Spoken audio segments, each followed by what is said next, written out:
watching our talk. I'm Jujhar Singh. We've heard Sufi music, particularly Qawwalli. We know of the North Indian classical dance form Kathak. But now there's Sufi Kathak. It's a relatively new dance form. It's absolutely fascinating, beautiful, and very spiritual. And we're very pleased to welcome on our talk the creator of Sufi Kathak, Manjari Chaturvedi. Thank you. Hi Manjari, I saw you performing Sufi Kathak in September this year. I must say it was spectacular and very spiritual. Thank you so much, Jujhar. Are you personally very deep-rooted in spiritual practice? Yes, I am, if I may say that. Though I don't belong to any spiritual traditions per se, but yes, there is an inherent spirituality which is there, which is overpowering and which comes out in my dance. But one thing I must say, I mean, you appear to be a very calm and soft-spoken person. I guess that's a inherent personality that everybody is born with. I probably was born with it. And do you ever lose your temper? Not too much. You have a lucky husband. I guess that you would have to check with him. I hear that when you were in school, they used to call you prayer girl. Yes, you know, they always told me that I had a very soothing voice. I had a voice which was fit for saying a prayer. So invariably, I ended up leading the morning prayers in my school. So I used to be, you know, the prayer girl in the morning assembly. Okay. So I guess it started much early in life.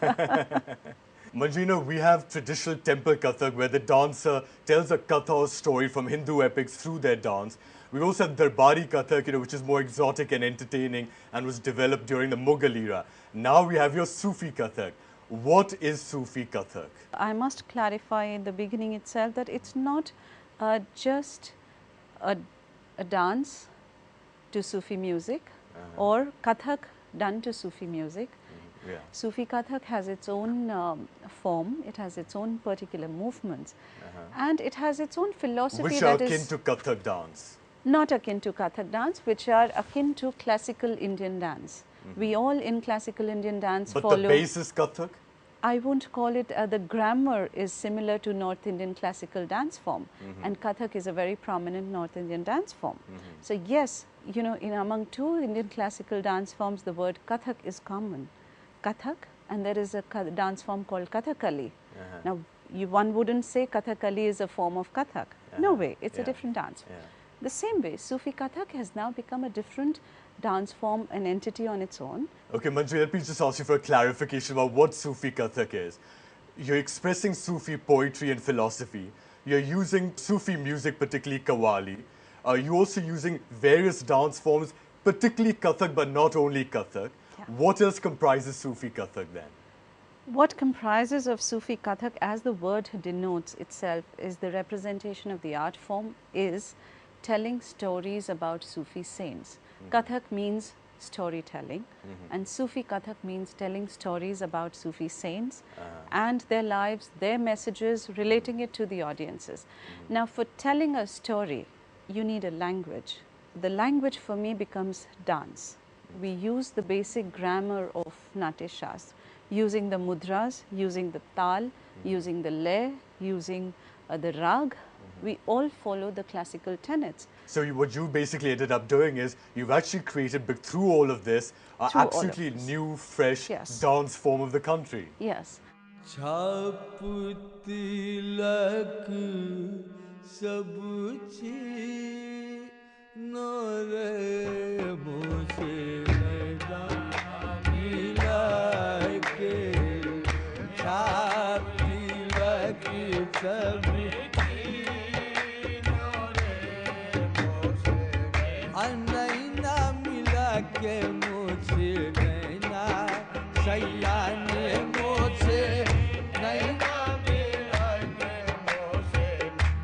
मैं जो गई थी देखन बजरिया मोरे सैया से मोरी अरे लग गई नजरिया मुझसे नहीं ना हो नहीं ना मुझसे मुर्शिद पिया दे मुझसे नहीं ना हो नहीं ना मुझसे नहीं ना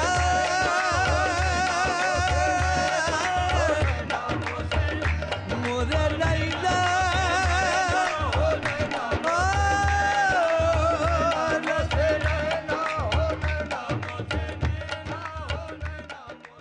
Manjari, we've seen over there glimpses of your Sufi Kathak, Sufi poetry and music expressed through your dance. My next question is, what is Sufism? Briefly, please. Sufism is a way of life, it is a philosophy. It is about 100% devotion to the Almighty. Yes, it is. And it is a devotion to the Almighty, but yes, there is a medium which is used as a devotion to the Almighty, and that becomes your guru, your peer, your murshid. That's And the music. one that Music is an important element, Music is a an important- vehicle in Sufi thought. Yeah. Music, poetry is an important vehicle of communication. Not per se, I would say, to the Almighty only, but also to the general public, you know, to get the emotions from the people, which is akin to Hinduism. So basically, you're expressing Sufi thought and philosophy through your Sufi Kathak. Manjari, let's talk about some techniques in Sufi Kathak now. In Sufism, for example, there's something called moving meditation. I believe it's still practiced in a place like Turkey. What exactly is it, and how do you use it in your dance? Mevlana Rumi, who was there in Turkey, he started this concept of moving meditation, wherein you know, the person is continuously turning, swirling, turning continuously, and the concept was that the universe is continuously moving. And how can we be one with the universe if we are continuously just standing? So if we have to be one with the universe, we have to be in that continuous movement. You have to be in rhythm, in sync with the universe with the as well. universe. And that created a completely new dimension of meditation, where, you know, which became a moving meditation, which became a whirling, where, you know, you just had a centered alignment with your own body, and then you started whirling around it. Well, we'd love to see a little demonstration from you of this moving meditation. It sounds absolutely fascinating. Yes, sure, I would be happy to demonstrate that.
Thank you very much, Manjari. You were very poised and graceful in your movements. Thank you. It also seems similar to the idea that, you know, you have the Almighty and everything sort of swirls around it.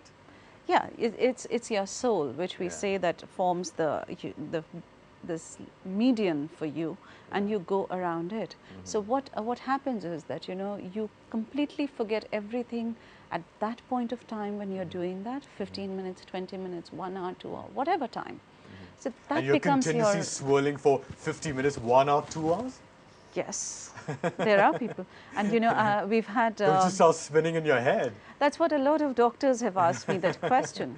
And, you know, they have, you know, pointedly asked me that, you know, the human body is not designed to continuously whirl, because, you know, you should fall down. But the sense of balance will go. And you're whirling in one direction, isn't it? You're whirling in one direction, usually. Usually, until But you can do it, you're saying, for that long a time. You know, it's practice, but more than practice, I would also say there's one very important element which comes in, is your connection. They are, you know, because you could practice 4 hours a day, but you could never get it right. But it's the way the music builds inside you and you let the music flow inside you that you start whirling and you forget. Then you know that nobody counts how many minutes, how many chakras. There have been times when, you know, among the audiences, there are people who've come up and told me, you know, Manjari ji, you took about 200 chakras, we saw that. I said, I never counted it. And how did you count it? Because it's so difficult. Yeah, you were focusing on the wrong thing over there. Exactly. So, you know, but there are people who like to focus on the technique, whereas I feel that the technique is only a medium for me to express what I want to express. Manjari, let's talk about another technique which you employ in your Sufi Kathak now. In Sufism, there's something called Zikr, the repetitive chanting of the name of the Lord taken from the Quran or other Muslim scriptures. It's like reciting a mantra basically. How do you use it in Sufi Kathak? In this, what happens is that since repetition forms a very important part of Zikr tradition, hence we as, if I may say that, we as classical Indian dancers are taught not to repeat too much because we are supposed to create new movements every second. So it became very difficult for me as a dancer initially to continuously repeat one particular movement and not feel guilty. But then, you know, I realized the purpose behind it. Because when you're continuously... It's a spiritual purpose. It is. Because when you're continuously doing one movement, you just get so ingrained into it that you're not thinking that, you know, I have to change this movement, I have to look, you know, I have to look more beautiful and change it or something. You're just so much into that movement you're basically that you doing give zikr. everything. You're doing zikr in Sufism, or it might be japa, for example, in Hinduism, but you're doing it through your dance. Through the dance. So the body is continuously repeating a particular stance. Okay, well, we'd love to see how you do it. Yes, of course, I would show a small part of it to how it is done. Okay, great.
Very interesting, Manjari, to see how the whole body can be in prayer through dance. Let me now talk a little bit about your background. You know, you grew up in Lucknow, you studied Kathak under Pandit Arjun Mishra and other gurus as well. But how did the idea of doing and creating Sufi Kathak strike you?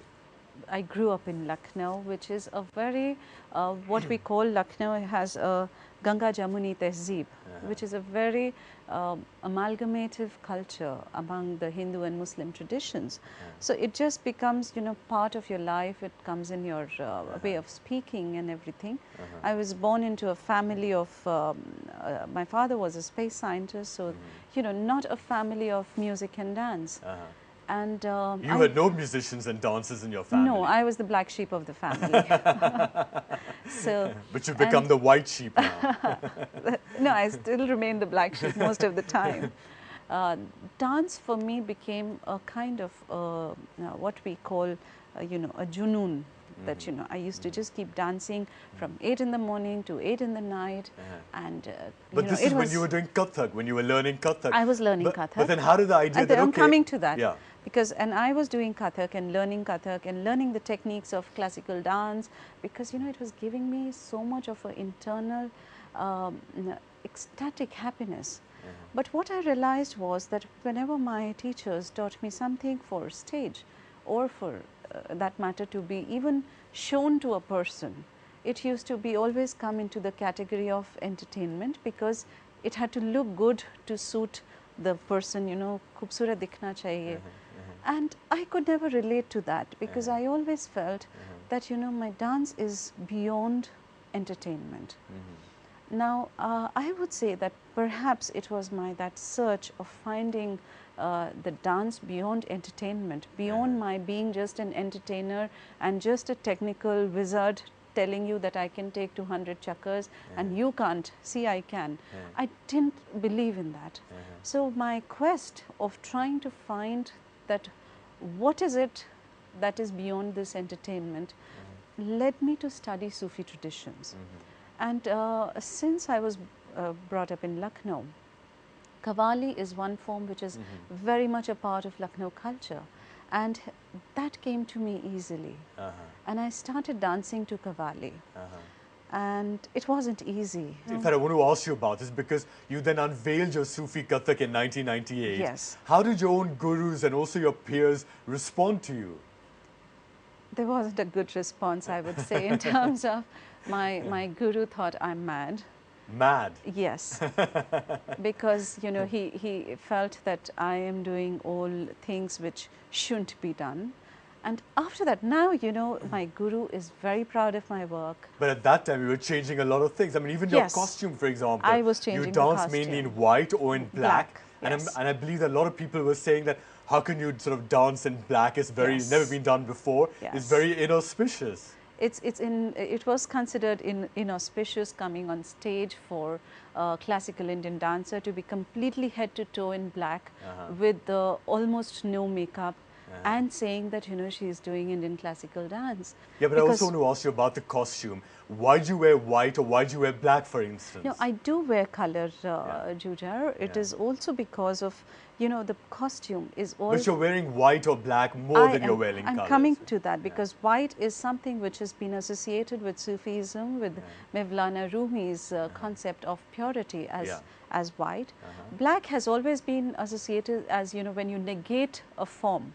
Now, if I have to visually negate a form, I have to tell you that, you know, look, the body is not important.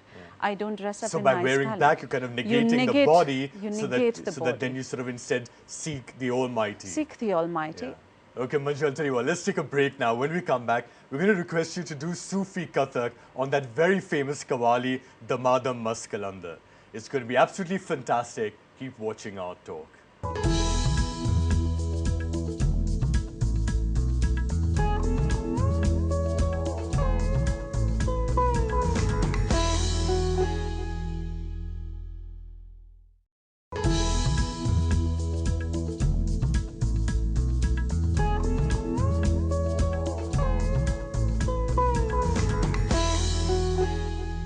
Welcome back. You're watching our talk. I'm Jujhar Singh. We're with the Sufi Kathak dancer Manjari Chaturvedi. Manjari is the creator of Sufi Kathak. It's a combination of Sufi poetry, music, Kathak put together in a new and unique manner. Manjari, one of the most popular pieces of Sufi music is Damadam Mast Qalandar. How often are you requested to perform it? Not very often, I would say, for simply the reason that I do give my audiences the right to request, but not you give yourself the right to deny the request. Deny that. Because I do not perform merely for the sake of, you know, just because it's a popular song that it should be performed. If it fits into the concept of what I am performing in that evening, then I do perform it. People find it very popular, but the way it has been written, it has been written as complete surrender to the Almighty. So if you have performed Damadam Mast Qalandar, then ideally after that you don't perform anything, because that becomes the finale of surrender. What is the essence of Damadam Mast Qalandar? I mean, for example, what do the lyrics convey, just in a nutshell? It's the state of, the ecstatic state that you reach, and at the same time you're asking your peer to give you the blessings and telling him that there is nobody else other than you who could give me that blessing, who could take me to that ecstatic state which I have reached now in your love. Well, I have the right, as we said earlier, to request you to perform it. Yes. I hope you don't exercise your right to deny it. Now, of course, I would perform a small part of it for you for the show. All right.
Thank you very much, Manjari. A lot of grace and a lot of sensitivity.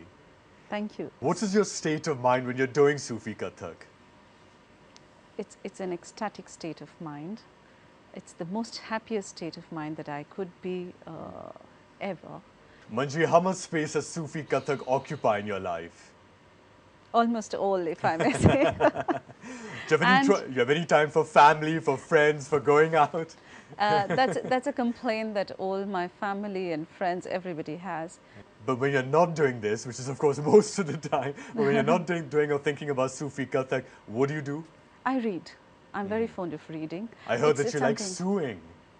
Ah, yeah, that's something that, I don't know where you found that, but yes, I did enjoy that, and that is a big stress reliever for me sometimes. Finally, Manju, you've created Sufi Kathak. You're the only performer of Sufi Kathak right now, but how do you plan to keep the legacy going? Are you training students right now? Yeah, we've set up a Sufi Kathak Foundation, which was established 3 years back, and which is actually working towards training new students and taking Sufi Kathak forward. And yes, I have students coming up, and I guess if it has taken me almost a decade to come up on stage, my students would at least need 5 years. I'm waiting for them to come up and relieve me of this pressure of and continuous performance. Yeah. Yes. Well, it's been fascinating to have a pioneer on our talk with us. Thank you very much. I wish you and Sufi Kathak all the very best for the future. Thank you so much.